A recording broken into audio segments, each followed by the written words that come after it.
Alright! Isang maganda at mapagpalang araw sa ating lahat mga kababayan, Luzon, Visayas at Mindanao. At sa mga sulok tayo ng ating mundo, sana ay nasa mabuti tayo na kalagayan at walang sakit-sakit ang lahat. Ito po si Sir Ivan mga kababayan at welcome back dito sa ating YouTube channel. Okay, so mga kababayan ko, as usual, before tayo mag-start, i-welcome muna natin ang ating mga bagong viewers, mga subscribers at mga followers dito sa ating channel. Thank you so much na nagustuhan ninyo ang ating channel. At syempre, pasalamatan natin ang ating mga viewers na nag-like, also nag-shares ng ating mga vlogs. Thank you so much at God bless po sa ating lahat.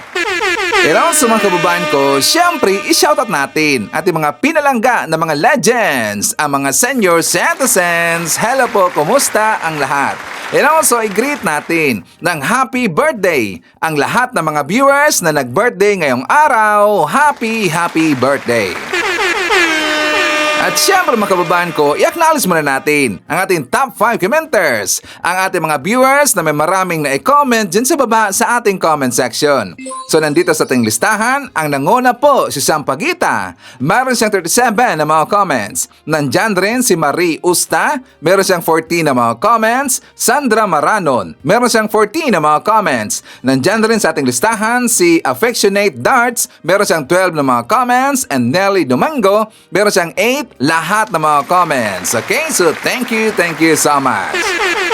Well, anyway mga kababayan ko, before tayo dadako doon sa balita tungkol kay PBBM, tungkol doon sa mga ginawang kalokohan ng mga DDS, doon sa nag-file ng kaso or impeachment kay PBBM, actually, dalawa mga kababayan. At siyempre, pag-uusapan rin po natin yung hakbang na ginawa ni Trillanes para hindi na makakalusot itong si Sara Duterte mga kababayan. Diba kahapon siya ay nag-file ng another plunder case mga kababayan. Not just plunder case, mayroon pang kaso doon na malversation at saka yung graft mga kababayan. Diba talagang tinadtad ng kaso ito si Sara Duterte? Ngayon, dito muna tayo. Dito muna tayo sa vlogger na kung saan isang DDS, isang broadcaster na convicted sa kanyang kaso mga kababayan. Diba yung kapag ang DDS na vlogger ay merong problema or merong kaso mga kababayan ay kadalasan sa droga. Ngayon, iba kasi nga sexual daw na pangharas mga kababayan ang kanyang kaso at siya ay convicted. So ang vlogger or broadcaster nito mga kababayan ay si June Digamo. Kilala ba natin si June Digamo? Siya yata yung main na broadcaster dyan sa Brigada, if not mistaken, dyan sa Davao mga kababayan. Siya ay grabe, talagang hard-hitting ho yan na bumanat sa mga politiko. Not just politiko, pati rin yung ibang mga personalidad kapag nagustuhan niyang kanyang babanatan mga kababayan. Pero kadalasan, politiko talaga ang kanyang tinitira. So ngayon, meron siyang nasakasaan, siya ay tinuluyan. Siya ay kinasuhan mga kababayan, ngayon convicted na itong si June Digamo. Alam nyo, grabe yung bumanat kay PBBM mga kababayan. Lalo na kay dating Speaker Martin Romualdez. Grabe niyang banatan. And also si Efelisa. Kaya lang hindi siya masyado napag-usapan natin dito mga kababayan sa ating channel kasi nga kanyang laging ginagamit na lingwahe Bisaya kasi. Diba? Ano bang tawag niyan? Regionalistic mga kababayan. Na instead, dapat diba ang gagamitin nila na lingwahe is Tagalog? Kasi kapag Tagalog natin gagamitin mga kababayan, maraming nakakaintindi. Ngayon, itong si June Digamo, ang kanyang ginagamit lagi ay Bisaya. Ngayon, convicted sa kanyang kaso na sexual harassment. Buti nga. Kasi nga ang kanilang poon mga kababayan, ganyan kasi, di ba? Kilalang-kilala natin yung mga Duterte, ilalo na si Digong. Kasi alam natin kung ano yung ginagawa ni Digong sa kahit di ba laging sinasabi ng mga DDS na joke lang daw yon. Pero kay Digong hindi joke yon. Yung kanyang binastos, yung merong madre yata yung mga kababayan at saka ang kanyang maid, kanyang inamin niya yon. At saka sinabi niya mismo sa publiko mga kababayan. Kaya kilalang natin itong si Digong na kanyang gawain iganyan. Kaya sinunod ito o ginaya ito ng kanyang mga followers. Buti nga. pati rin si Pulong. 'Di ba? So kung hindi kung hindi masangkot sa droga ang mga DDS dito sa kahalayan, gonggong talaga eh. So anyways, dito muna tayo sa usapin mga kababayan sa balita tungkol kay PBBM kasi 'di ba tayo ay talagang nagulat kahapon. Tayo ay natakot kasi nga tayo ay nag-alala mga kababayan sa health status ni PBBM. Kasi nalaman natin doon sa press con ni Yuse Claire Castro na si PBBM pala ay dinala doon sa St. Luke sa hospital kasi nakaranas siya ng discomfort or merong sakit sa kanyang tiyan, sa bandang tiyan mga kababayan. At saka ang findings ng doktor doon sa St. Luke ay tinatawag nila na diverticulitis or diverticulitis nga pala. Malis, Shevan. Diverticulitis. At saka according dito mga kababayan, yung diverticulitis, yan ay sistemang panunaw kung saan daw ang maliit na supot or pockets sa dingding ng kolon or doon po sa malaking bituka mga kababayan na tinatawag na diverticula. Baka daw ay namamaga o nagkaroon ng infection. Kaya not feeling well si PBBM the other night. So siya ay dinala doon sa St. Luke mga kababayan. But he is okay now. Stable na ang status or ang health status ni PBBM. Ang nakakatawa mga kababayan, kasi nung nabalitaan niya ng mga DDS, di ba kahapon, that is morning yata if not mistaken, nang balitaan niya ng mga DDS, abay tuwang-tuwa talaga ang daming wish mga kababayan.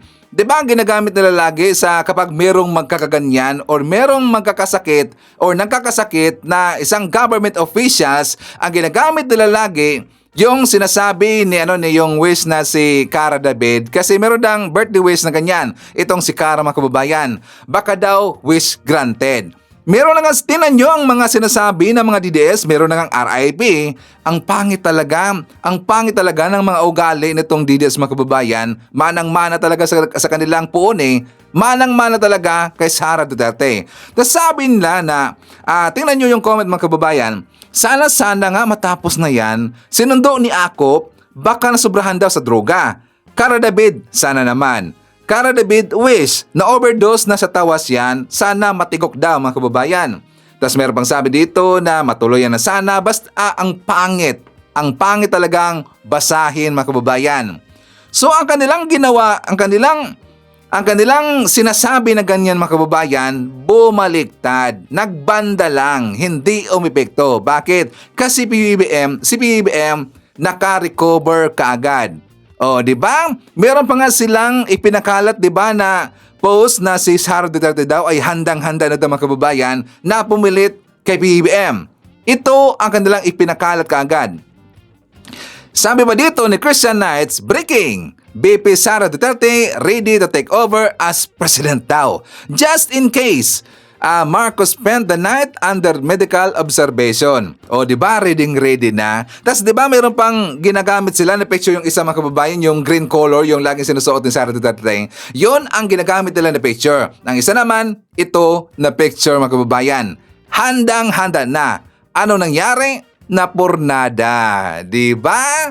Kawawa sila ngayon, iyakan ang lahat. Napurnada. Lalo na nagsalita si PBBM kahapon. So ipakita ko muna sa inyo ang statement ni PBBM. For more details, let's watch this. Sir, good afternoon. Kanina po ay natanong tayo sa MPC kung nagkita na daw po tayo. Since nandito po ako sa one of your events, sasamantalahin ko na po. Kamusta na po kayo, sir? How are you feeling today? I'm fine. I'm feeling very different from the way I was feeling before. Naayos na yung problem. What happened was I now have diverticulitis. It's a common complaint amongst apparently people who are heavily stressed and people who are, I have to admit, growing old. Overwork kayo, sir Di ba sinabi ng doktor na hinay-hinay muna? No. Well, yeah, of course, lagi naman sinasabi ng doktor sa atin yun. Pero paano mo naman gagawin yun? Ang daming trabaho. So, sir, ano mensahe niyo doon sa mga taong nais na kayo mawala sa pwesto? Okay muna masyado ma-excited dahil it's not a life-threatening condition. So, sir, wala kaming dapat ipag-alala? Wala. Huwag kayo mag-alala. The rumors of my death are highly exaggerated. Ano na, DDS? Napahiya kayo, no? Hey! Excited kasi itong mga DDS mga kababayan. Tapos diba, tingnan nyo ang wish nila. Ilalo na itong mga DDS vlogger. Like for example, merong comment dito mga kababayan kasi nakita ng ating viewer na nagangalan na si Katrina Villa. Sabi niya, ay hindi natupad ang wish ni na Joy De Viber. Kilala natin si Joy De Viber, di ba? Yung vlogger na babae na walang ligo mga kababayan. Yung laging kasama ni Kulukoy, Kulukoy, si Maharlika daw, si Buljakan, nag-wish mga kababayan na sana daw matigil na si PBBM. Si Tio Moreno, ito si Bita, sarap pitikin tong gunggong nito eh. Rab Rances, 2 BK. At saka sana daw na matigil na si PBBM. Pero itong si Jason sa mga kababayan, iba ang kanyang post. Pero wala siyang sinabi doon na matigil daw. Basta siya yung una nakita ko na nag-post na si PBBM dinala daw, isinugo daw sa hospital. Hindi daw fake, hindi daw to gawa-gawa lang. Siya yung una nakita ko mga kababayan. Buti na lang, hindi siya nagsabi na sana daw matigi. Baka babalik sa kanya mga kababayan. Kasi alam natin itong si Jason Sa, meron rin siyang sakit mga kababayan. Baka hindi alam ito ng mga DDS. Meron ding sakit itong si Jason Sa. At kapag sinabi niya na sana matigil na si PBBM, babalikan natin ang gunggong na yon, di ba? May sakit ho itong si Jason Sa. So, tingnan nyo ang ginawa ng mga DDS, hindi umepekto. Bakit? Di ba lagi nating sinasabi sa kanila mga kababayan na be careful what you wish for. Kasi kapag ganyan ang iniisip ninyo at gusto nyong mangyari sa kapwa-tao, hindi malayo, yan ay mangyayari sa iyo. Mababaliktad ang sitwasyon. Di ba? So mga kababayan ko, si PBBM ay pinayuhan ng doktor na sana hinahina din sa pagtatrabaho. Kasi nga 'di ba nakitang-kita natin si PBBM, talagang wala siyang pahinga mga kababayan. Una, galing siya sa working visit doon sa UAE, doon sa Dubai mga kababayan. And after that, pagka-uwi niya, pagka-umaga mga kababayan, kasi isipin nyo no, how many hours yung travel from Dubai to Philippines? Ilang hours yan? Almost 10 hours mga kababayan. Almost 10 hours ho ang travel dyan. So, hindi ka makaka-relax sa loob ng airplane. After that, pagkarating mo lang, kakalapag mo lang, nandoon na kaagad si PBBM sa Balamban, sa Cebu City mga kababayan. Hindi na siya nag-rest, kundi diretso na sa trabaho. Kasi meron siyang inatinan mga kababayan na immigration. Naalala niyo ba yung barko doon na dual fuel methanol na Bull Collier? 'Di ba? So, dito siya doon mga kababayan. And after that, pagkatapos, dumiretso siya doon sa inauguration sa sewage plant. So, hindi siya napahinga. And after that, meron na mga series of meetings. Kaya siyempre, ang ating katawan mga kababayan na dapat rin i-rest yan. Si PBBM, hindi na siya nakapag-relax. So, bumigay ang kanyang katawan. So, yun ang nangyari. But at least, mga kababayan, nalaman natin na stable na ang health status ni PBBM. So, yung sakit ng kanya mga kababayan, according ho ni PBBM, yan ay karaniwan daw na mararanasan sa mga taong meron ng edad. Mostly 60 pataas. So dapat take care tayo sa ating katawan. Hindi dapat abusuhin. Pero si PBBM kasi ay, di ba sabi niya na wala siyang time na mag-relax kasi nga ang daming trabaho, ang daming meetings, ang dami pang gagawin si PBBM para sa bansang Pilipinas. So ipagpreho natin si PBBM mga kababayan. Pero ito mga DDS, iba kasi ang pray nila para kay PBBM. Dapat na daw matigi mga kababayan. So mga kababayan ko, before tayo mag-proceed doon sa ibang mga mainit na mga usapin, well, ipapakita ko muna sa inyo dito, ilalo na sa mga DDS, kung ano yung mga lakad ni PBBM, ano yung mga programa at mga bagong proyekto ng Marcos administration. For more details, let's watch this. Samantala, ininspeksyon ni Pangulong Ferdinand R. Marcos Jr. ang bagong water treatment facility sa Negros Occidental na isa sa pinakamalaki sa lalawigan. Ayon sa ating Pangulo, produkto ito ng matibay na pagtutulungan. Gamit ang mga naglalakihang tangke at filter na ito ng Sumag Water Treatment Plant sa Murcia, Negros Occidental, nalilinis ang tubig na nanggagaling sa Sumag at Caliban River. Personal na ininspeksyon ni Pangulong Ferdinand R. Marcos Jr. ang prosesong ito. This facility supplies treated bulk water to Bacolod through the City Water District to ensure a reliable water supply for the city. With a capacity to deliver up to 75 million liters of potable water per day, this project will benefit about 100,000 households, roughly 500,000 residents. Isa ngayon ang Sumag Water Treatment Facility sa pinakamalaking planta na pinagkukunan ng malinis at sapat na supply ng tubig sa Negros Occidental. Nilagakan ito ng 1.5 billion pesos na pondo sa ilalim ng private-public partnership ng Development Bank of the Philippines at ilang pribadong kumpanya. Ang layunin nito, tatlong bagay na importante. Number 1, sustainable water source siya. Number 2, additional water source siya. So, it's a big water source. And number 3, it's not only more sustainable, not only cheaper, it's also a cleaner source of water. It is an initiative that represents sound infrastructure planning and responsible investment in our country's future. Ayon kay Pangulong Marcos, ang proyektong ito ay simbolo na maaring makamit ang mas magandang bukas sa pagtutulungan. Pinapurihan at kinilala ni Pangulong Ferdinand R. Marcos Jr. ang mga atletang Pinoy na nagpakita ng husay at determinasyon sa 33rd SEA Games. Kasabay nito muling pagtitiyak ng pamahalaan sa pagpapalakas ng sports development at patuloy na suporta sa manlalarong Pinoy. Mabuhay ang atletang Pilipino! Mabuhay ang bagong Pilipinas! Taas noong ipinagmalaki ni Pangulong Ferdinand R. Marcos Jr. ang mga atletang Pilipino na nagpakita ng husay sa katatapos lamang na 33rd SEA Games sa Thailand. Sa homecoming celebration ng mga atleta, kinilala ng Pangulo ang mga pagsisikap ng mga manlalaro at ipinunto kung ano ang posibleng makamit kapag isinama ang disiplina at commitment sa passion. Ang disiplina ay hindi lamang susi sa panalo sa loob ng arena. Ito ay umuhubog sa ating pagkatao. Ang mamuhay ng may layunin, magsikap ng may kahulugan, at mangarap ng mga malinaw na direksyon. At sa tuwing pinipili natin kumilos ng may disiplina, sama-sama natin binubuo ang isang bansa na hindi sumusuko. Isang bansa patuloy na umaangat, nagpupunyagi at umuunlad. At para bigyang pugay ang mga manlalaro, nagbigay ng insentibo ang Pangulo para sa mga nakasungkit ng medalya. Para sa gold medalists, magbibigay ang OP ng 300,000 pesos, 150,000 pesos naman para sa silver medalists, at 60,000 pesos sa bronze medalists. Alinsunod sa Republic Act No. 10699 o ang National Athletes and Coaches Benefits and Incentives Act. Ganitong halaga rin ang matatanggap ng mga medalists mula sa Philippine Sports Commission sa tulong ng PAGCOR.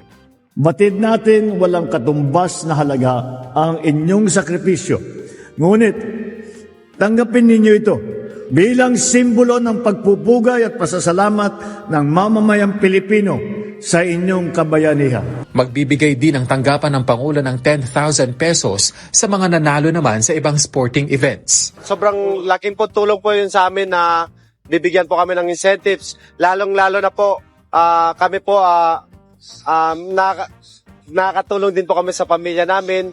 Nakakapagbigay kami ng inspirasyon sa ibang atleta, sa mga kabataan na nag-inspire sa amin. We really tried to make the best out of the situation, despite all the hurdles that we overcame.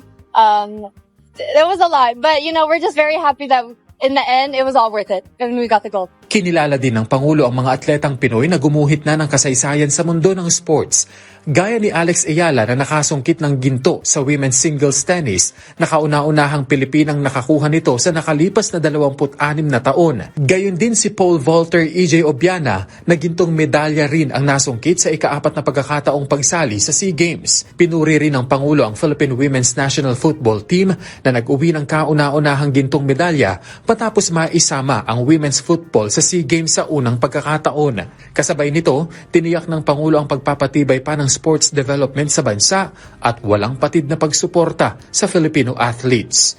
Pinapalawak natin ang grassroots and youth sports program. Dinadagdagan natin ang mga kinakailangang pasilidad at mas pinapalakas pa natin ang suporta sa mga atletang lumalahok sa pandaigdigang entablado. Ginagawa natin ang lahat ng ito upang hubugin ang mga susunod na henerasyon na atletang Pilipino. Mga kabataang may pangarap, may paniniwala sa sarili at handang lumaban sa ngalan ng ating bandila. Pumang-anim sa overall standings ang Team Philippines sa 33rd Southeast Asian Games matapos makapagtala ng 50 gold, 73 silver at 154 bronze sa iba't ibang sporting events. Oh, di ba, DDS? Ganyan ho, hardworking ang ating presidente. Kaliwat kanan ho ang kanyang mga activities, kaya nga hindi siya masyado nakapag-relax, di ba? Very hardworking ho ang ating presidente. Pero bakit nyo pa rin laging sinisiraan at hindi kayo kontento sa kanyang ginagawa? Kitang-kita ho natin yung pagtatrabaho ng ating presidente. Nakita natin ang epekto, ang outcome ng kanyang ginagawa. Merong magandang naidulot sa bansa natin. Maraming nagawang magagandang proyekto, maraming magagandang nagawang mga programa ang ating presidente. Pero ang mga DDS naninira pa din. Bakit? Siyempre dahil sa kanilang ego at dahil sa kanilang gusto na makuha ulit, mabalik sa kanila ang kanilang power, mga kababayan. Kaya lagi silang naninira. Pero ang nangyari, bumaliktad sa kanila yung karma, di ba? So ngayon mga kababayan, jump tayo dito sa ginawang kalokohan ng mga DDS ng grupo ni Topacio, Chavit Singson, Mike Defensor, si Jing Paras. Tapos nakita rin natin yung si Kati Binag, mga kababayan. Di ba kasama-kasama ni Chavit Singson? Di ba si Kati Binag, yung si USB? At saka nakita rin natin doon mga kababayan, nandun itong si Manuelito Luna. Si Attorney Manuelito Luna, mga kababayan, siya ay rabid DDS supporter. Siya ay sinibak noon ni Digong, mga kababayan. Hindi natin alam kung ano ang kanyang kaso, basta siya ay sinibak bilang komisyoner sa PACC. Naalala ba natin yung PACC, mga kababayan? Yung Presidential Anti-Corruption Commission na yun din ay pinangunahan ni Greco Belica. Ang commissioner doon, itong si Manuelito Luna. Yung nakita natin kahapon, nakasama doon ni Chavit Singson na nag-file ng impeachment complaint against kay PBBM. Yes, sinibak yan si Manuelito Luna. Kasi alam nyo mga kababayan, napansin ko lang no, na si Manuelito, lagi rin niyang kasama ni Siles sa mga rally. Yes, lagi yang kasama ho ni Siles, pero hindi siya masyado na-highlight. Bakit? Kasi nga, ngayon lang balik ulit or bumalik ulit, umingay ang kanyang pangalan na wala siya sa limelight, mga kababayan. Pero kung napapasin natin sa mga interviews kay Siles, kapag sila ay nagrarally, nandyan lagi yan sa gilid ho ni Siles, mga kababayan. At doon ko na nakilala ulit itong si Attorney Manuelito Luna. Kasama lagi ni Siles. So anong nangyari mga kababayan? Di ba sabi ni Chavit Singson ay meron silang gagawin na one time, big time na rally? Pero hindi nangyari mga kababayan. Di ba? Hindi nangyari, hindi natuloy ang kanilang sinasabi na one time, big time rally. Bakit sa Ivan? Kasi kung mapapansin ninyo, busy kasi yung mga vlogger nila na gumawa ng signature campaign na Tay, dyan ka na lang. Sakto ba yun? Instead na Tay kami naman, Tay, dyan ka na lang.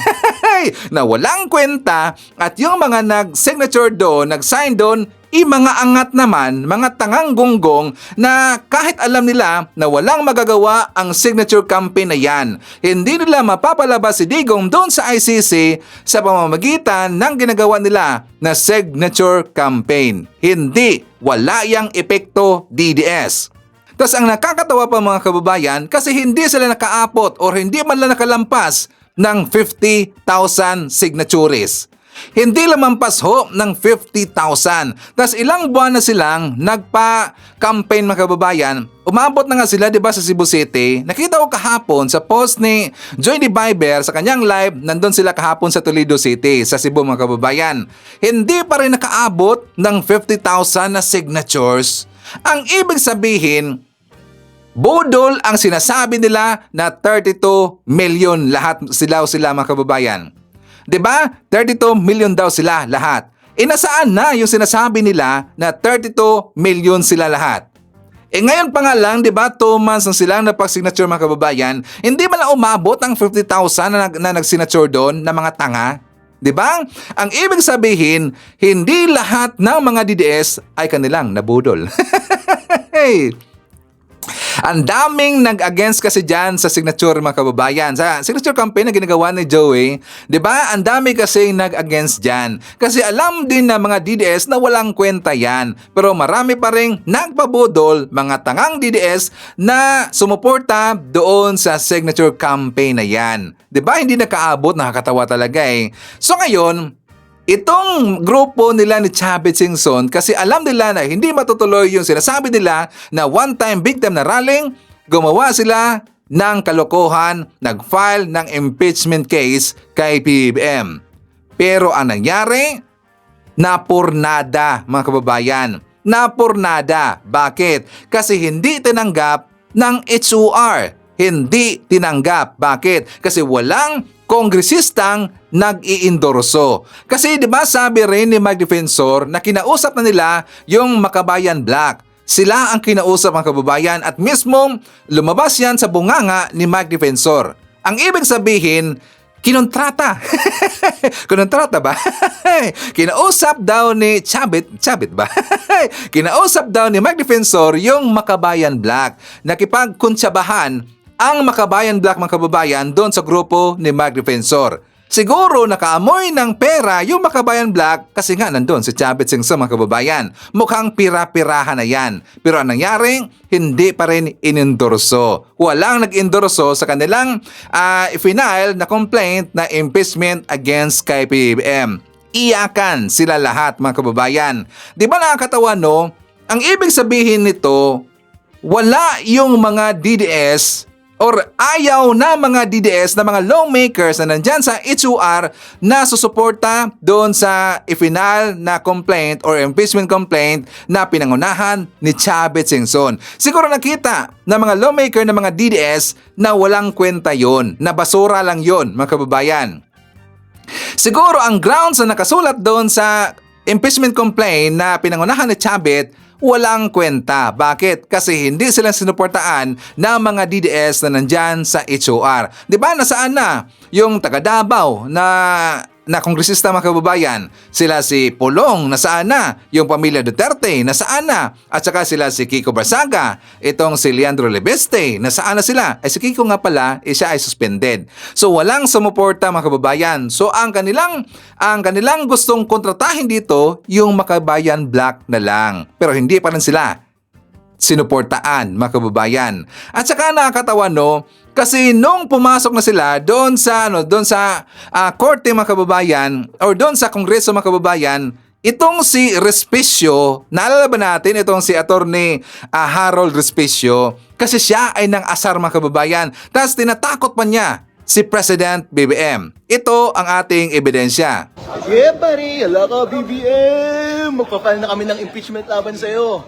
Andito kami ngayon sa House of Representatives kasama ang mga bigating politiko ng Pilipinas. Kasama si Chavit, Mike Defensor, si Atty. Topacio, at papatanggal namin ng ulo ng korupsyon dito sa ating bansa. Panoorin nyo siya. Andyan yung media at ngayon ay magpapile kami ng impeachment laban kay BBM. Yeah, buddy.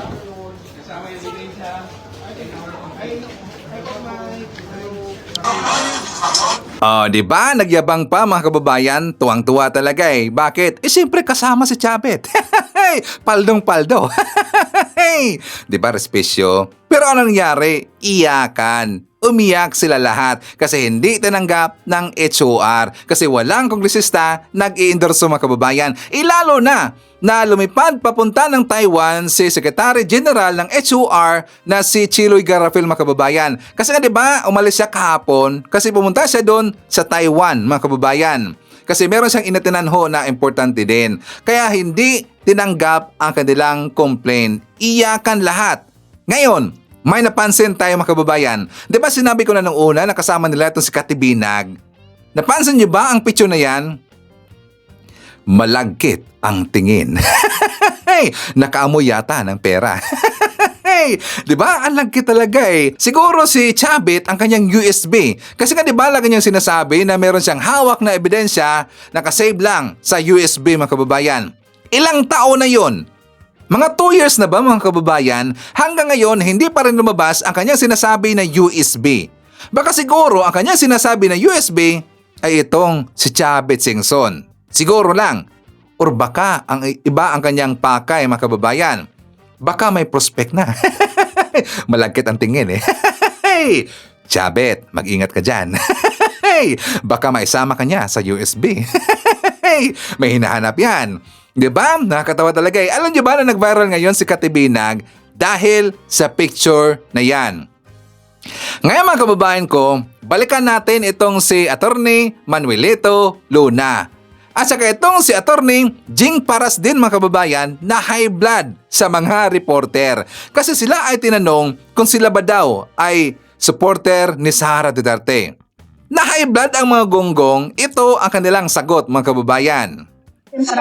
The complainant in this case entitled in the matter of the impeachment of Ferdinand R. Marcos Jr., President of the Republic of the Philippines, Manuelito de los Reyes Luna, yours truly, Jacinto B. Paras, Ferdinand Estopacio, Michael T. Defensor, Harold Respicio, Mary Catherine Diaz Pinag, and Virgilio R. Garcia. Is it fair to call you supporters of the Vice President?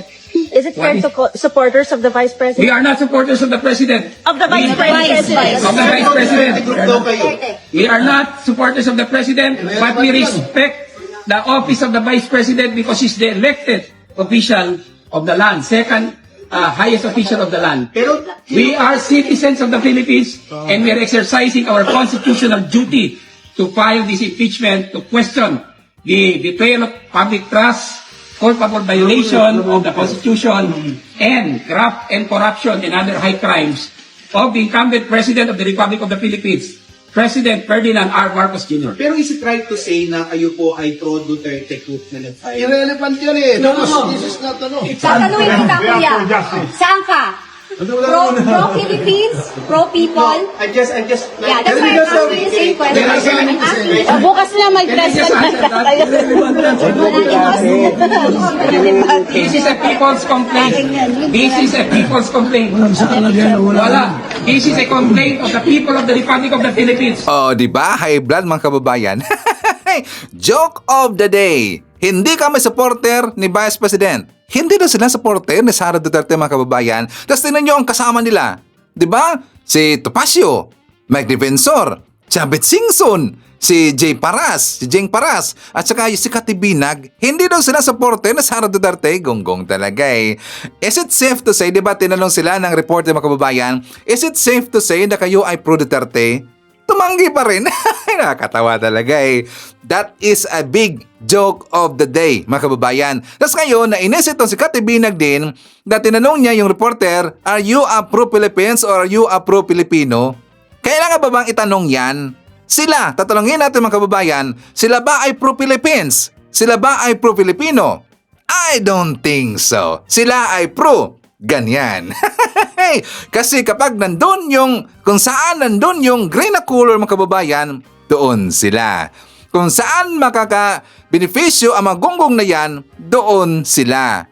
Mismo na nga ang DDS, mismo na nga diba si Erice ang sabi mga kababayan na kanyang kalyado nila yan, basura yung complaint na ginamit nila against kay PBBM. Yung impeachment complaint mga kababayan. Mismo na nga ang DDS ang nagsabi, diba si Erice, na basura yung grounds nila mga kababayan. Tas ngayon, bakit nag-file pa rin sila ng impeachment case? Kasi pira-pirahan na yan mga kababayan. Nakatawa talaga eh. Kasi wa-effect ang kanilang rallying plano, wala. Dito sila dumiretso mga kababayan, nag-file ng complaint. Pinagtatawanan lang sila ng grupo ng mga Marcos, ng mga Dilawan, ng mga Pinklawan at ng mamamayang Pilipino na nakakatindi sa kanilang ginagawang kalokohan. Pinagtatawanan lang sila ng taong bayan, mga kababayan. Napansin nyo ba ang mga reporter nagtawanan lang? Nakakatawa talaga eh. Ngayon, ang grupo nila ni Topacio na high blood. So anyways, before tayo mapatuloy sa ating next topic mga kababayan, well, siyempre, i-shoutout na natin ang ating mga suki.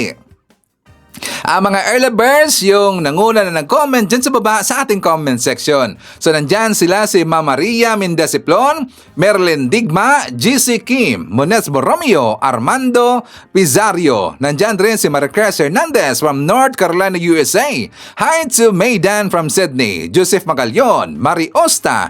Ang kasama rin natin si Imelda Asierda Apolonia Ibdanir from Caloocan. Hi to Ma'am Army Lagaso. Shirley Risman from Ohio, USA. Nandyan rin si Evelyn Kitakami, Corazon Resurrection, Lilian Dalyabe, Feliciano Oliero Jr. Nandyan rin si Anisitas Nicolas Ros Guevara. And hi to Sir Jaime Garcia from Nottingham, UK. Okay, mga kababayan ko, ipapakita ko sa inyo itong pahayag ni Trillanes tungkol sa kanyang inihain na mga kaso dito kay Sara Duterte. For more details, let's watch this. Nahaharap sa panibagong plunder complaint si VP Sara sa Office of the Ombudsman. Ang kanya umanong paglulustay ng pondo ang basehan pa rin ng reklamo.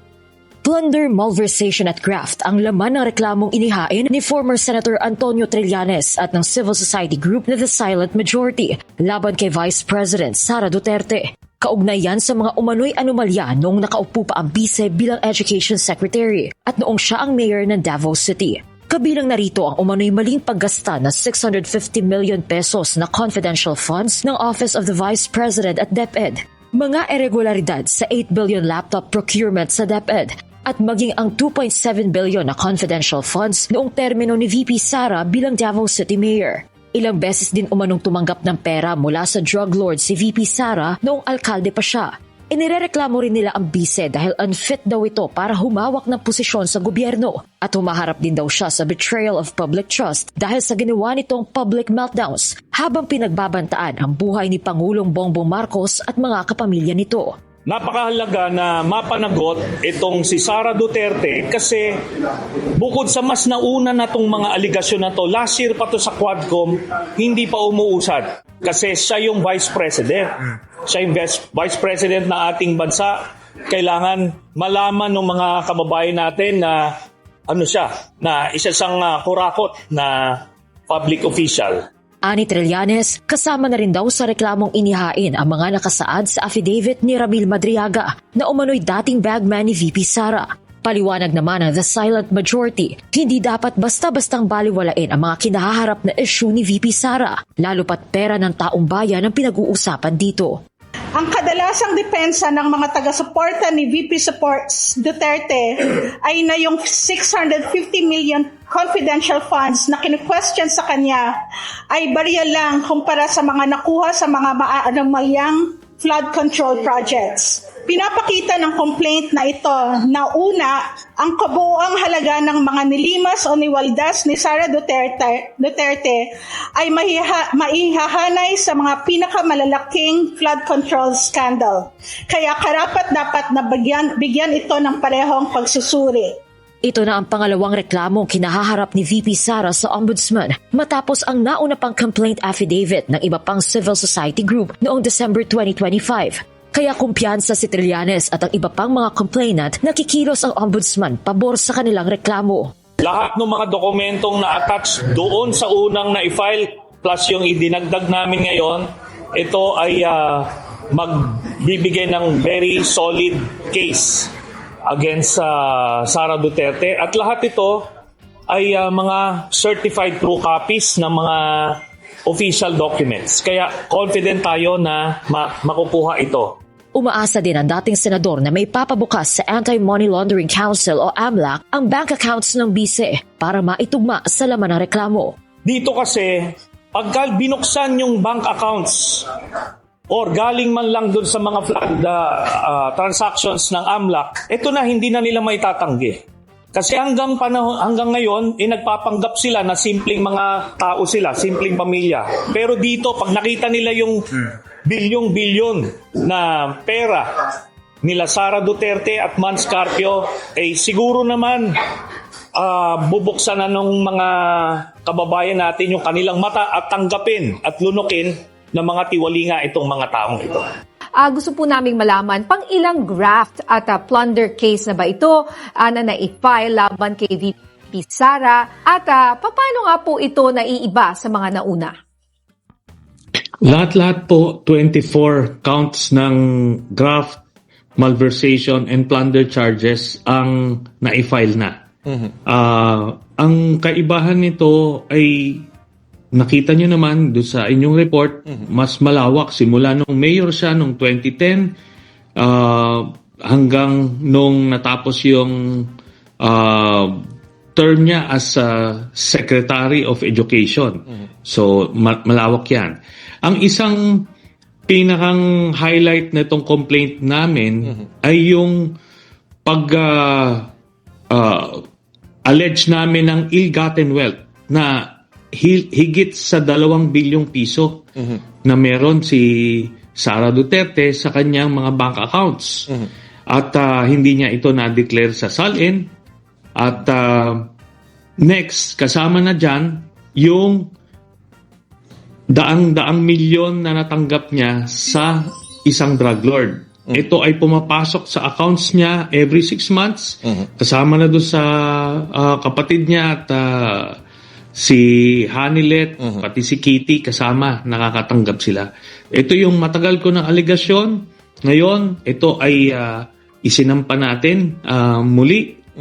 At pagkakataon ng mabuksan itong mga bank accounts na ito para makita ng mga kababayan natin. And Senator, di ba, sinabi nyo kanina parang 24 counts. Saka alam ko nga noong December, si Father Flavio yata isang nagsampa din ng plunder at graft charges laban din sa Vice Presidente. Pero sa mga hindi ho pamilyar sa magiging proseso, ano ba to? Katulad ba to ng sa Kongreso, kino-consolidate lahat ng ano, or hiwa-hiwalay po ito? Doon sa unang parte ng complaint, yung sa 650 million confidential funds, yon pwede pagsamahin yon. Kasi yung parte na yon, hindi namin gaanong ipinasok na yung mga naisumite nung nakaraang buwan. Ang kaibahan lang nga, yun nga, yung kay Ramil Madriaga, yung kanyang aligasyon, na siya yung binigyan ng pera ng confidential funds na yon para ibigay sa kung sino-sino mga tao. So yun ay pwedeng pag-consolidate dun sa naunang kaso. And Senator, nakausap niyo na ba po itong si Ramil Madriaga? Kung sakaling, sabi niyo nga, baka in-include niyo yung mga naging statement po niya. Yes, nakausap ko na siya last Friday. Kasi gusto kong makita mismo at marinig mismo sa kanyang bibig yung mga salaysay niya, bunga ng kanyang affidavit. So nakipag-coordinate kami sa kanyang abogado at pinarating namin yung plano namin makipag-ugnayan. So pumayag naman si Mr. Madriaga kaya kami ay nakabisita. At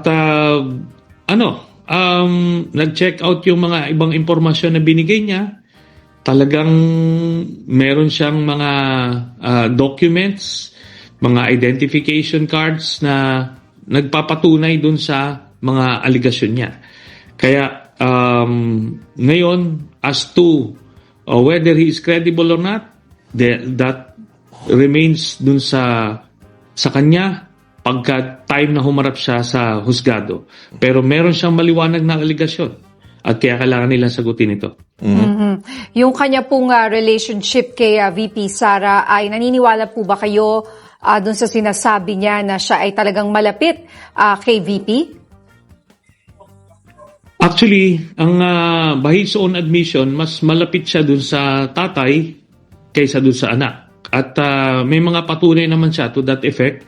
Kaya hindi naman dininay. Even si Harry Roque na nag-file ng kaso sa kanya, hindi naman dininay na hindi nila ito kilala. Kaya nga nila finala ng kaso. So, maraming boxes na nag-check. Of course, may mga gaps pa rin tayong nakikita, but 3 hours ko siyang kinausap. At lahat ng mga sinabi niya, paglabas namin, i-check namin, lumabas.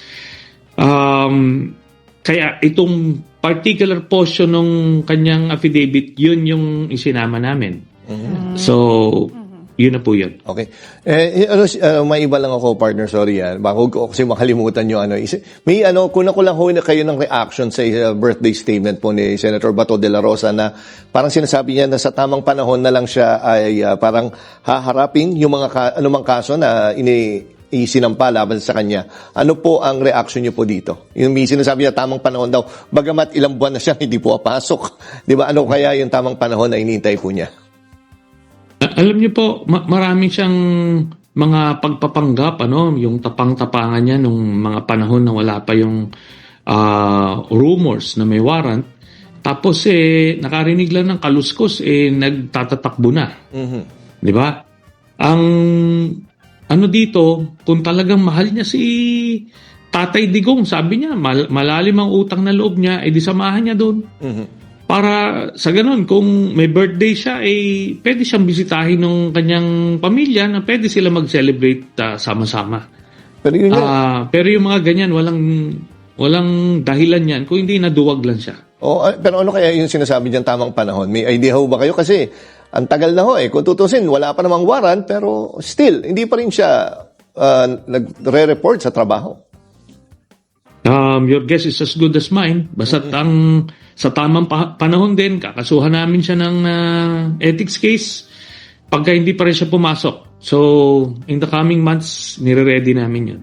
At ito, kailangan nilang magbigay ng sanction dito kasi hindi pwedeng ganyan. Kasi pag pinalagpas nila yung ganyang asal na walang dahilan ni ay ni oy hindi pumapasok, pwedeng ulit-ulitin na lang ng kusino. And bilang miyembro dati ng Senado, meron ho bang work from home sa Senado? Baka naman ganun yung ginagawa po niya. Dapat gawin niya. Pa rin siya. Magpapakita pa rin siya. Pero anong dahilan?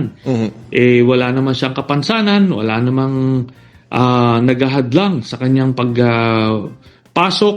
Kasi yung sa kaso namin noon ni Senator Laila de Lima, nakadetinik kami. So yun ang reason kung bakit hindi kami nakakapasok. Pero nakakapag-perform kami, nakakapag-conduct nga ako ng committee hearing noon sa loob ng kulungan. May napasa tayong ilang batas, yung pagpataas ng sweldo ng sundalo, police teacher, naipasa natin mula sa loob ng kulungan. Pero ito wala talagang reason. Pwede po ba, balikan lang po natin yung kaso ni VP Sara, no? Pwede po ba na sabay na idinigyan, how will it affect, both cases, yung kaso sa ombudsman at yung posibleng panibagong impeachment complaint? Wala pong epekto yan kasi ang impeachment ay administrative in nature kasi ang pinakang penalty niyan ay matatanggal lang siya sa pwesto. Pero yung ombudsman case ay criminal case ang nature niyan kasi may penalty ng pagkakulong yan. Kaya it can go side by side. Okay, good luck po, Senator Sonny Trillanes. Maraming salamat. Okay, so before natin babalikan, ito si Sara Duterte, mga kababayan, may nadaanan kasi ako na post. Actually, dalawa na yata yun na tungkol dito kay Bato de la Rosa, mga kababayan, na daw kahit hindi nagtatrabaho, hindi pumapasok sa Senado para magtrabaho, nakakatanggap daw ng 5M, mga kababayan. Ibig sabihin 5 million. Pero hindi yan validated na information. Nabasa ko lang sa mga post, mga kababayan. Kasi dalawa na Kasi nga diba ang pagkakaalam natin is ang sweldo ng isang senador that is 300,000 yata if not mistaken. Kahit hindi sila pumapasok, mga kababayan, every month or every day, meron ho silang monthly na sweldo na 300,000. So hindi ako sure kung bakit nasabi ng vlogger na yon, hindi ko muna pangangalanan, mga kababayan, na bakit 5 million yung natanggap ni Bato de la Rosa. Alam nyo, dapat yan imbestigahan, mga kababayan, bakit nabanggit yung 5M? Kasi hindi lang siya ang nagsabi. Meron ding isa, mga kababayan, 5M daw ha? Hindi yan confirmed na information. So tungkol dito kay Sara Duterte, mga kababayan, na 'di ba talagang yari itong si Sara kapag siya ay ma-impeach next month. Kasi hindi siya makakalusot dito. Una, meron ng i-file na plunder case yung pare. 'Di ba? The same pa rin plunder, graft, at saka yung isa mga kababayan, malversation.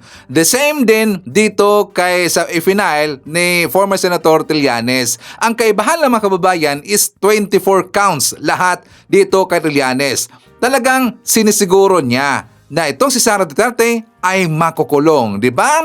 So hindi pa siya mahatulan itong si Sara kung sakaling meron ng maipalabas na verdict yung korte dito sa final na kaso ni Trillanes at saka nung pare.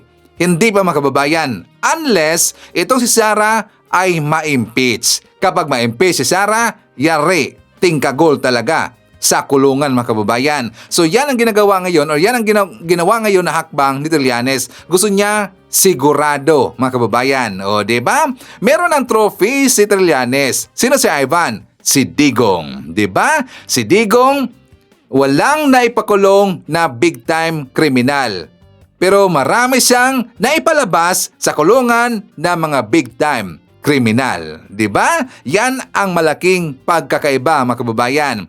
Kasi diba sinasabi lagi ng mga DDS bakit sinabi daw ni PBBM last December na meron ng makukulong na big time na na sangkot sa flood control. Pero meron nang nakulong mga kababayan. 'Di ba meron nang nakulong? Ito si Bong Revilla, sangkot yan sa flood control. And I've heard baka susunod na itong si Joel Villanueva, pati rin si Jinggoy, mga kababayan. Kasi nga diba kahapon merong lumabas na balita na maglabas na nasabina yung korte para doon sa kaso ni yung si Jinggoy, mga kababayan, at saka dito, Estrada nga pala Jinggoy Estrada, at saka doon kay Bong Revilla. The same pa rin mga kababayan. Diba si Bong ngayon siya na nakakulong. Kahit nakapagpiyansa siya sa kanyang kaso, pero kulong pa rin siya. Merong panibagong sabina kasi iba na kaso mga kababayan. Yari si Bong Revilla, di ba? Ibig sabihin, meron nang naipakulong si PBBM na big fish. Si Digong, wala. Pero meron siyang naipalabas na kriminal, na mga big fish kriminal itong si Digong, di ba? So anyways mga kababayan ko, kasama rin natin si Felma Cabato, nandyan rin si Evelyn Garcia, Tony De Los Reyes, Ashin from Greece. I-shoutout natin si Abby Smith, Apolonio Nocido, Erma Apostol from Nueva Ecija. Nandyan rin si Emmy Joaquin, Leonardo Manansala, Emmy Mapalad, Mercedes Ferrer, Ray Padiran. Nandyan rin si Risa, Josie Buhay, Sunshine, Renato Baliner, Elson Yumol, hi to Espernito, Jairam, and hi to Rosa Dominguez. Okay. Mga kababayan ko, ipapakita ko sa inyo ang vlog na to. For more details, let's watch this. Yung inilabas po na quote-unquote minority report itong si Senators Rodante Marcoleta at Amy Marcos. Ano po ba tingin nyo rito? In terms of the timing, nilabas silang content nito. Ang ganda. Natutuwa ako na sinabi mo quote-unquote minority report. Tama yun. Ganun talaga dapat ang tamang pananaw doon because hindi pwedeng tawaging minority report kung wala pa nung majority report. Nevertheless, let me capsulize what I think or ang perspective ko dito sa sinatawag din ng report na ito. I think it's a press release masquerading as a Senate report. That's how I look at Bakit it. po? Okay, bakit? Ang isang minority report sa Senado can be likened to a turno in contra. Doon muna tayo sa turno in contra. Pagka mayroong bill na ini-sponsor ng isang senator or legislator at mayroong kumokontra at hindi gusto, bago pa man din umabot sa period of interpellation or even after the period of interpellation, the ones against the bill will come up with a turno in contra speech and then elaborate on why they are against the bill. Ang minority report sa kalakaran sa Senado ay ginagawa kapag hindi sila masaya or hindi sila sumasang-ayon sa committee report. In this case, wala pa po yun, no? Wala pang committee report eh. Wala pang majority report kung gusto mong tawagin ganun yun. Ano? Therefore, bakit magkakaroon ka ng minority report? Bottom line, tama yung sabi ko, it's a press release. Dahil pinatulan ng media, while it is not a minority report, it's masquerading as one, but it's a press release. December 10 pa pala pinadala sa opisina ko yun, hindi ko natatandaan yung date eh. And the lawyers in my office did not even bother to ask me because they know it is unofficial and it has no bearing. Alam ng mga abogado sa Senado na gano'n, kaya nga finorward na lang nila sa Blue Ribbon Committee and it could form part of what the Blue Ribbon Committee members or the chairman can consider in drafting the main committee report. Ayun. So, walang minority report kung walang main committee report ang isang committee. So, basically, ano pong value nitong isinumite sa inyong opisina and wala kayong ginawang formal action dito aside from referring that or submitting that or forwarding that to the Blue Ribbon Committee? Tama po ba? Oo, wala. Kasi nga, ang sinasabi nga ni Senator Lacson, if I may paraphrase him, sabi niya, it might create a bad precedent. Ano?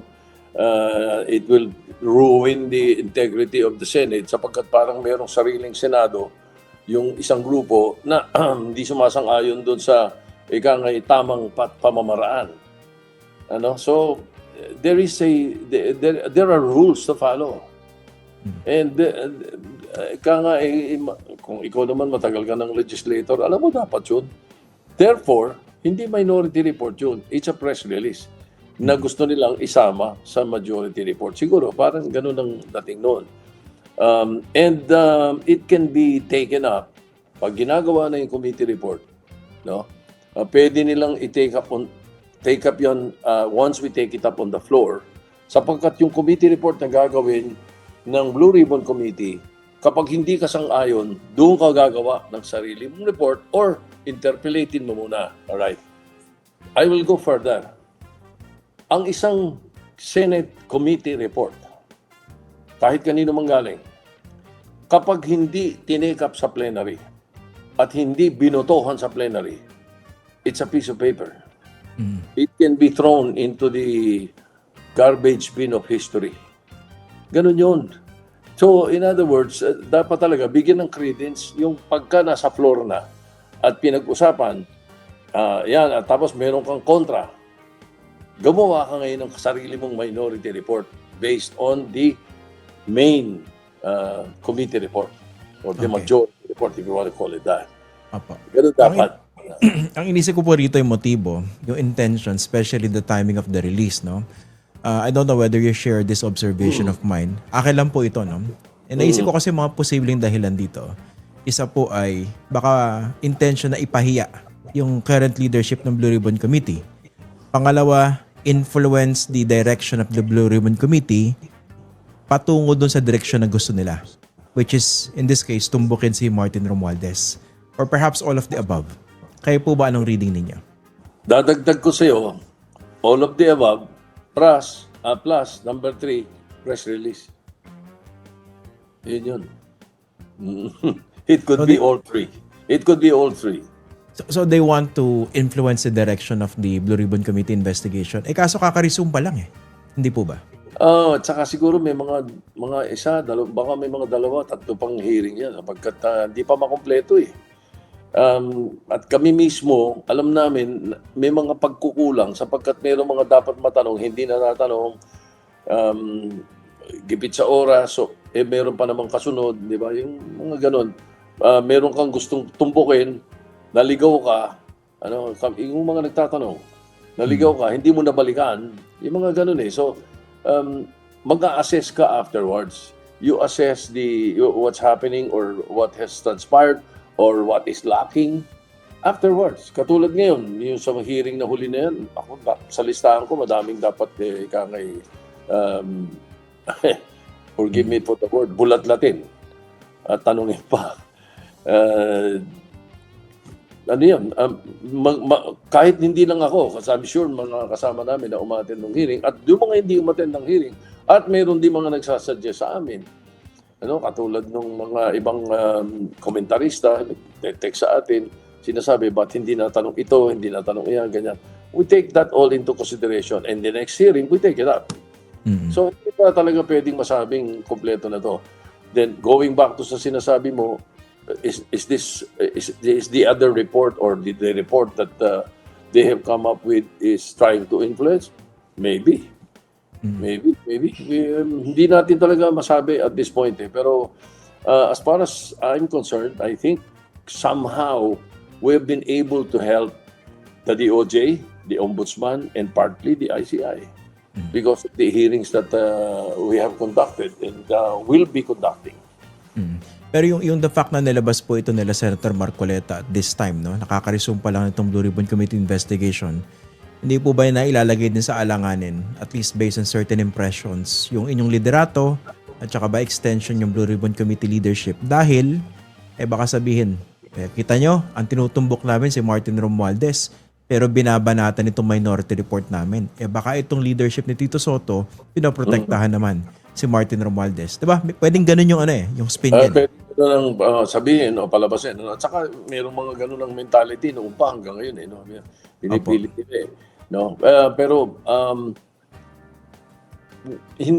ang pinag-uusapan namin dito sa akin, and I think most of the members of the members of the Blue Ribbon, di na pinag-uusapan yung laman ng sinasabi ng minority report. I'm talking about the procedures. Us members of the Senate have a rule or rules that define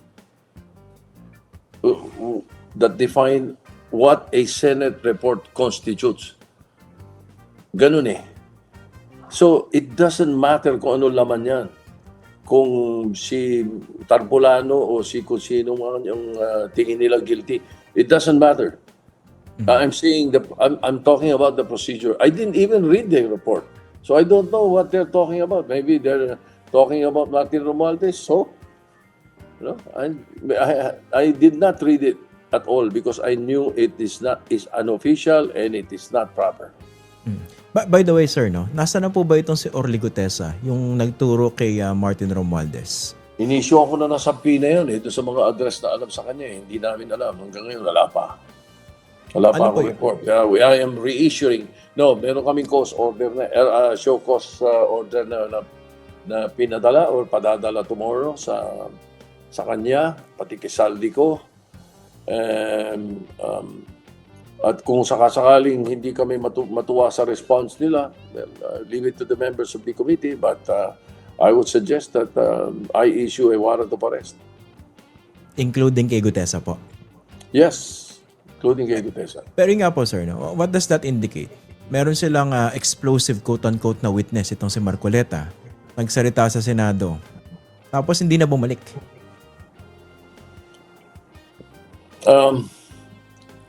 Well, your guess is as good as mine. Ang hirap timplahin eh. Tama ba sinabi nito? Accurate ba sinabi nito? Or hindi? Hindi natin masabi. Until siguro na makausap natin uli siya at maitanong natin yung mga dapat na tanong. Kasi at that point, hindi kompleto ang pagtatanong natin sa kanya eh. Opo. Hindi kasi 'di ba sa ganyang ginagawa po ninyong investigasyon, for all we know baka nagsasabi talaga na totoo si Gutesa. Ang problema, kulang yung pagkakataon para himayin at busisiin po niya kanyang sinasabi. Oo, diba? For all we know, pwedeng guilty si Martin Romualdez. Kaso, kung ganito naman yung klase ng testimonya, makakalusot yung pwedeng guilty, hindi po ba? Oo. Kailangan maging credible yung we have to find a way to find out if it's credible yung witness kung sino man siya or yung katulad ng mga sinasabi niya. If they want to pin, if we or the committee finds out that we need to pin or we want to pin Martin Romualdez or former speaker because of these allegations of the witnesses or resource persons, so be it. Diba? Pero kailangan i-credible yan. Katulad doon sa ginagawa natin sa iba. Right now, isa na lang ang natitira sa Senado na under contempt, si Curly Discaya.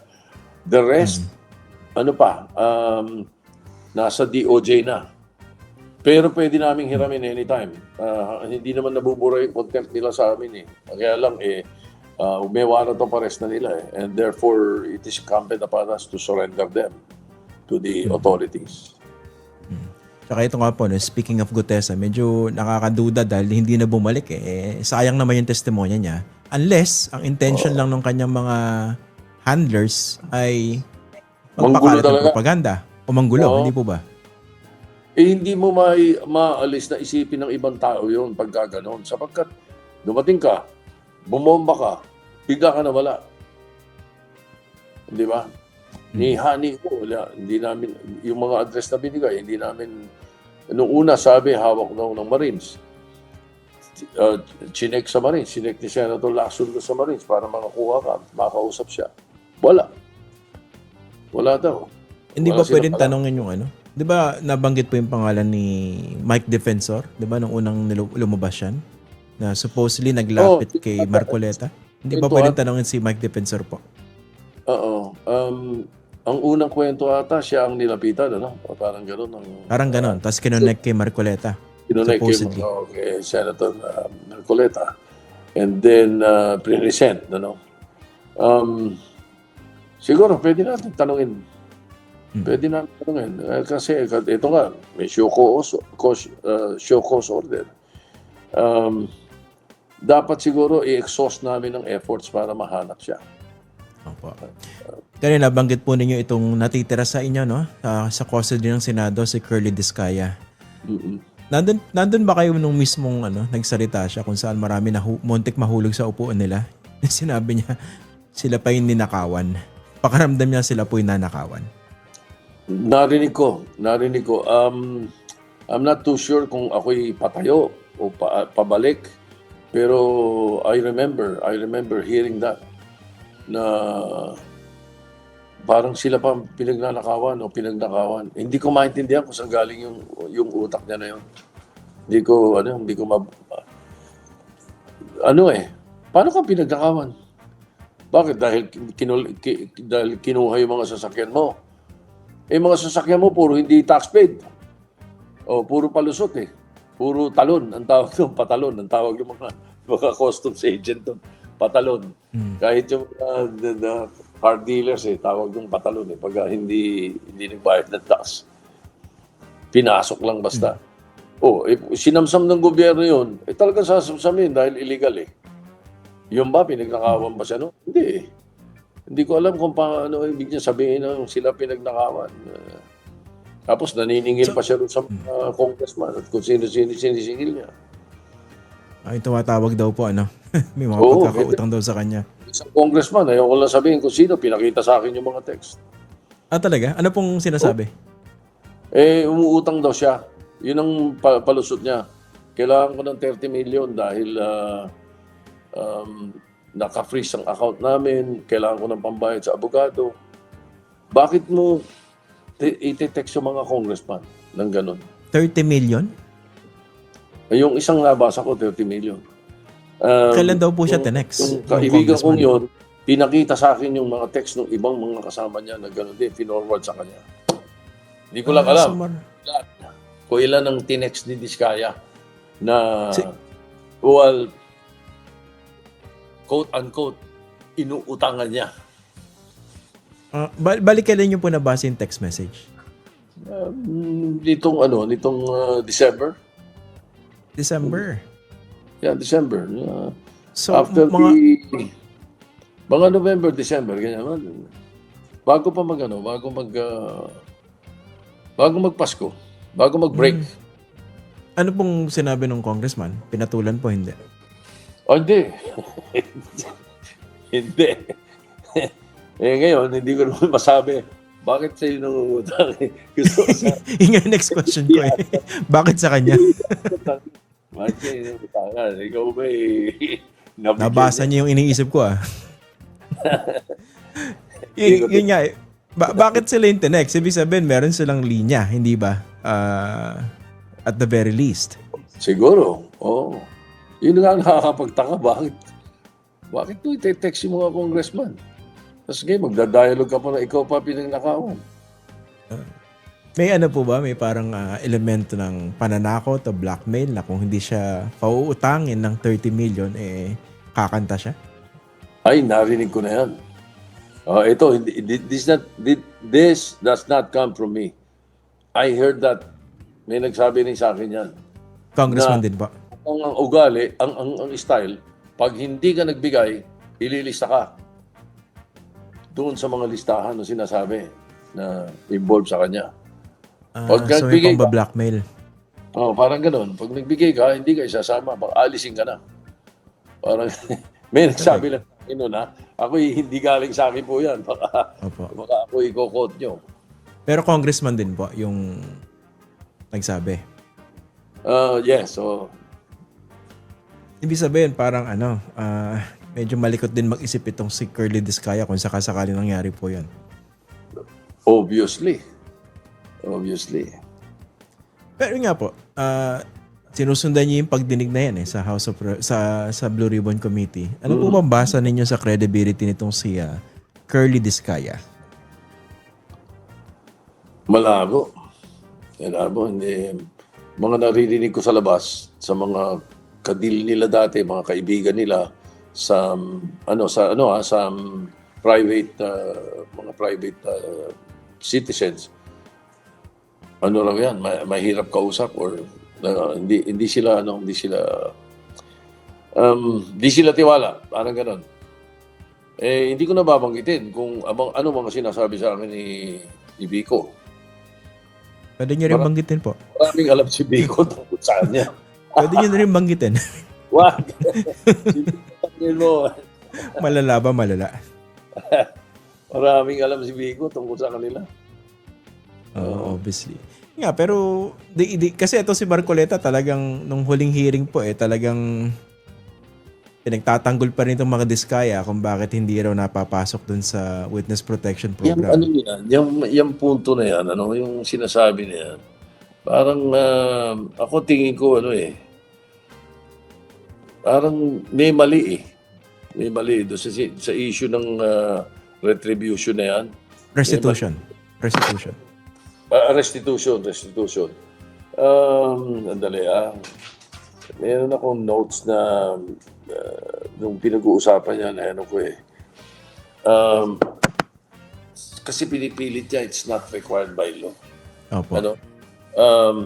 Assuming that this is not required by law, or is there a statute to that effect, it is still a natural obligation.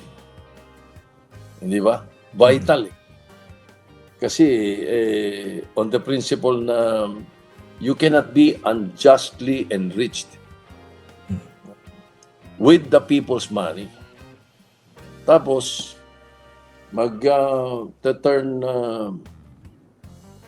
pasok ka sa Witness Protection Program, mag-state witness ka, lahat ng ninakaw mo, may iiwan sa'yo. Yeah. Mahirap talagang intindihin yung issue ng hindi pwede restitution or bawal yung restitution. Hindi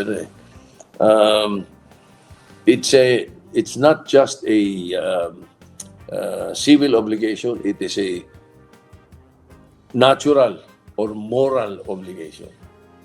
Kaya hindi ako sasang-ayon whatsoever doon sa sinasabi ni Senator Marcoleta tungkol kila Diskaya. Agree po. Kaya nga, tsaka paano kung gusto magsoli, bakit naman pipigilan? Hindi po ba hinahanap dito bilyon-bilyon baka nga po trilyong pesong ninakaw, hindi po ba? Ano ba naman yung makabawi ka man ng konti? Tsaka pwede nating ipantakip doon sa mga kakulangan sa budget para hindi na umutang, para mapunuan. Di ba? Ang daming pwedeng pagsulian yan. Ang daming pwedeng pagbalikan yan na pangangailangan ng mga kababayan natin. Kaya nga po napapagdudahan itong si kagalang-galang na Senador Marcoleta na nag-aabogado para dito sa mga Diskaya. Kasi ayaw pa niyang bitawan yung issue ng restitution Sa dami-dami ng pwedeng itanong. Yun talaga. Ibinalik yung issue na yun, nung huling... Akala ko po tapos na Balik-ulit. Ako rin napakahaba na ng debate nila ni Prosecutor General Padulyon. Oh. Incidentally, I think he was able to stand his ground and explain his ground well. His stand, si Padulyon. Nga pala po, sir, kailan po yung susunod na pagdinig ng Blue Ribbon Committee? Wala pa, pero meron kaming majority meeting on Monday, majority caucus on Monday lunch, and we'll find out from Senator Lacson. Siguro next week, baka towards the end of the week, or as soon as we receive the show cause order from the persons involved. Or we find out that ano yan, madali naman mag-schedule yan, basta ang rule lang naman natin 3 days before.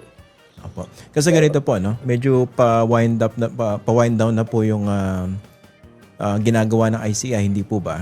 So nakatutok yung mga tao sa ombudsman. Hindi naman pwedeng araw-araw nag-update ang ombudsman, di ba? Kung nagkakaroon po ng vacuum So napakalaki ng responsibilidad na nakaatang din po ngayon sa Blue Ribbon Committee, lalo't nag-resume na po ng pagdinig, hindi po ba? So, ano po babalak nyo dun sa yung panukalang batas na sinabi ng Pangulo gawing priority para mag-establish yung talaga may pangil na ICI? It's on second reading at period of interpellation na yun. So madali na yun. Ang kasunod period of amendments na. If I'm not mistaken, let me check on the list of interpellators.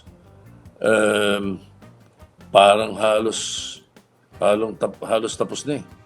Baka isa, dalawa na lang ang mga interpellators nung Independent People's Commission. So period of amendments, it's a very short bill. Ang period of amendments yan, hindi magtatagal masyado yan. Kahit page by page namin yan, mabilis lang yan. Or kahit hindi namin page by page, mabilis lang yan. So hopefully, we can come up with this very soon. Sana bumilis din doon sa House at mapimahan kagad ng Pangulo. Yung extension ng EDCOM, ang alam kong kailangan pirmahan ng Pangulo agad tomorrow, which I signed kanina. Ma-forward kagad kay Presidente para mapirmahan niya into a law. Opo. Kaya ako po naitatanong ito kasi alam niya naman siguro po na marami po sa mga kababayan natin yung naiinip at frustrated. Dahil walang nakikita talaga ng mga sobrang lalaking isda. Although naaresto na po si Bong Revilla. Kami din talagang siyempre, alam mo yung problema hindi naman problema, baka magalit sa akin yung mga demokratiko. Yun ang problema sa democracy, di ba? Talagang due process kaya medyo tumatagal ultimo bahay ko at saka mga kamag-anak ko yun ang sinasabi sa akin ang babagal ninyo, ang bagal lang. Para pag kami prosecutor. Pero kayo ba nababagalan din kayo? Medyo, kaya lang naintindihan ko sila kasi napakahirap mag-file ka ng kaso na bukas makalawa dismissed. Ayaw nila niyan. Kahit sa ibang bansa, yung mga attorney general at dito sa atin, mga prosecutor sa atin, ayaw nila magpapile sila ng kaso na alam nila tagilid.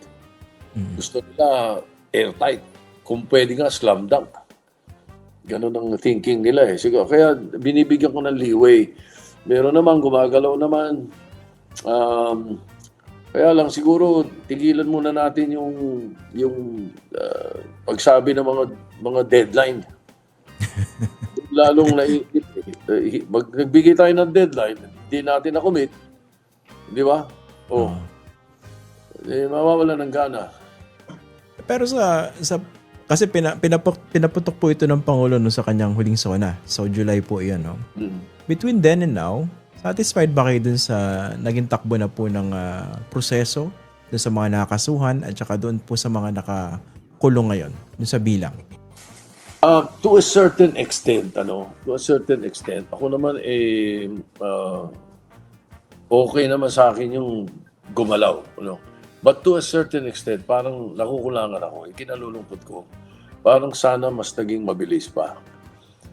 Sana mas marami pang nakita ang mga kababayan natin na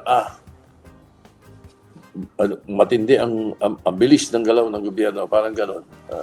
But then again, as I said, okay naman sa akin kapag binibigyan ko ng leeway yung problema na dismissed na naman. Diba? Ilang beses nang nangyari ito ng mga nakaraan. Hindi lang sa hindi lang sa issue ng graft and corruption or plunder, sa issue ng illegal drugs. Pag nakita na, I'm planning to deliver a privilege speech next week para ilahad ang takbo ng percentages ng conviction natin on the issue of illegal drugs. Kailangan mahanap natin dito ano ba ang problema. Nung panahon ni President Noy, nasa mga 85% dismissal. Noong panahon ni President ni PRRD, na ini-expect ko, dahil nga gusto ko na rin sana totoo yung sinabi niyang 6 months, bagamat hindi nga, yung prosecution naman, sana inaasahan ko na mas maging mabilis, di ba? Nasa 80% din eh. Ganun din. Ang dismissal eh. So hinahanap ko ngayon, kinukolek ko ngayon ito in the last 3 years. Kung anong takbo ng mga drug cases eh. At saan ba nagkakaproblema talaga? Di ba? Yan ang nakikita kong iniisip na kinakatakot nitong mga prosecutors natin dito sa flood control eh. At dito sa mga graft and corruption, malversation, plunder eh. Gusto nila slam dunk eh, hanggat maaari. Dahil otherwise, dismiss na naman yan. Opo. Nung inabanggit nyo kanina, may mga bahagi kayo na medyo nakukulangan kayo. Ano po yun? Well, siguro swiftness. Yun nga, yung iniisip din ng mga kababayan natin. We should be, siguro talagang morning, noon, and night natin gawin to. If we need more people, if we need more lawyers, if we need more investigators, dapat siguro dagdagan natin. Saka ang kalaban po rito medyo malalaki, no? Tsaka maraming resources. Pero actually, sir, kung pag-uusapan natin yung gusto mangyari na marami sa ating mga kababayan, napaka-targeted eh. Gusto nila yung malalaking isda, katulad ng ilang kasama po ninyo sa Senado. Sina Joel Villanueva, Jingo Estrada, Chis Escudero. Dapat daw makasuhan. Kayo po ba? Ano po bang tingin niyo ron? Alam ko, ako dapat, kung sino man yung mga pinagbibintangan sa amin, dapat managot or sagutin or sumagot. Dapat ilahad nila kung mali ang bintang sa kanila. Kung hindi naman, on the other side, yung mga nag-iimbestiga, diinan nyo, bilisan ninyo. Para ang taong bayan hindi nabibitin. Ngayon, hindi porke tinatarget natin o gusto natin targetin yung mga malalaking isda, paano yung mga gurami pakakawalan natin? Hindi rin pwede. Kaya nga, kailangan yan lock, stock, and barrel. At para makarating ka sa taas, kailangan madali mo yung sa baba. At yun ang magsisigaw sa taas eh. Ano nga po pala yung patakaran dito? No? Nadidinig ko rin yung mga nagtatanong dito. No? Kung sakaling makasuhan yung ilan sa mga incumbent senators ngayon, tapos ipa-aresto because non-bailable yung magiging kaso, ano po yung magkakaroon po sila ng protection from the Senate? Hindi pwede. Siguro, ang ibig sabihin namin nung hindi pwedeng aresto sa Senado, kunwari, nagsesesyon kami, may darating doon, may dalang warrant of arrest, hindi pwede yun. Di ba? Hindi papayagan ng Senado yun. Ngayon, wala namang sesyon, aarestuhin nila. Wala kami magagawa ron kung ang ia-arestong kaso ay more than 6 years imprisonment. Which is the case kung sakasakali. Na hindi pwedeng arestuhin ang isang legislator kung ang kaso na pang-aaresto mo sa kanya ay punishable by 6 years and below. Yun ang nasa konstitusyon. Okay. Okay, so kasama rin natin nandyan si Belma Sorrilla, Imelda Angeles, Terby, Ruben Salindong, Marlon Aburdo. Nandyan rin si Diosdado Canonigo, Gina G, Faded Blue, Florante Pastores, Haidsu Pia Abinales, Noel Kabuhat, Apple Nash, Elmer Pinaranda. Nandyan rin si Sally Ramos Katunggal, Joliet Sunakawa, and Haidsu Leopoldo Rijes Molo. Okay, so mga kababayan ko, yan ating malakalap na mga balita ngayong araw. Kung nakaabot ka po sa portion na to, sana nakapag-like na ho tayo. Libre po ang mag-share, libre din ang mag-subscribe. Again, maraming salamat sa mga viewers na hindi nag-skip ng ating mga commercials. Thank you so much.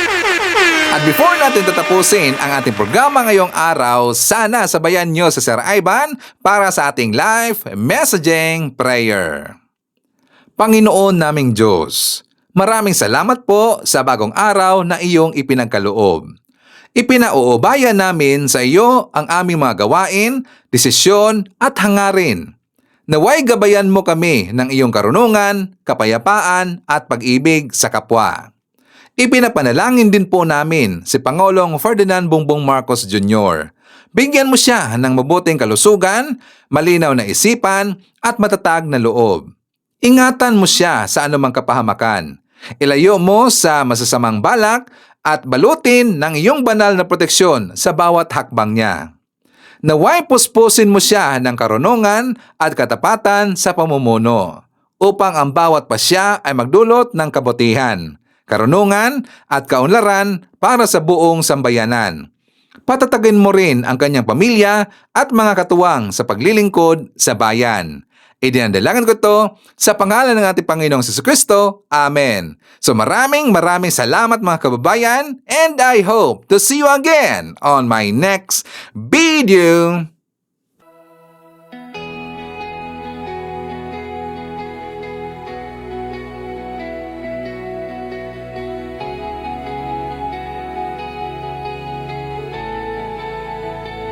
You are the shelter, you are the shield. Through every battle, your power revealed. Clothe him with courage, surround him with peace. Lead him with wisdom, your grace never cease. We lift his name before your throne.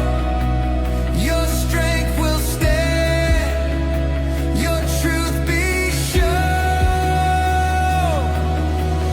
Lord, protect our president, give him strength, make him steadfast. Guide his voice in truth and light, lead him on through day and night. Lord, protect our president, keep him faithful till the end.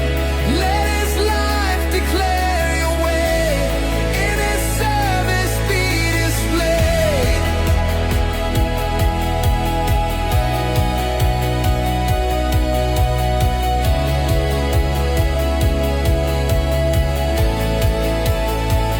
When trials surround him, make him stand tall. Your spirit within him, greater than all. Anchor his purpose in mercy and truth.